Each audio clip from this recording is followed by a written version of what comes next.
Price card. இன்றைய தியானம் 1 யோவான் 2:1-6 வரை.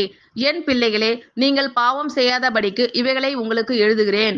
ஒருவன் பாவம் செய்வானானால் நீதிபரராய் இருக்கிற இயேசு கிறிஸ்து நமக்காக பிதாவினிடத்தில் பரிந்து பேசுகிறவராய் இருக்கிறார்.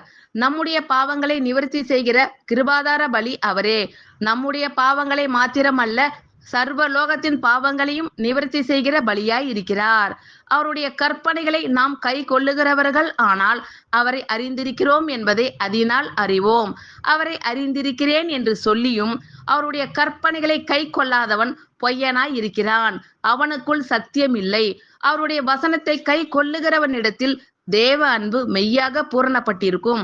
நாம் அவருக்குள் இருக்கிறோம் என்பதை அதனாலே அறிந்திருக்கிறோம்.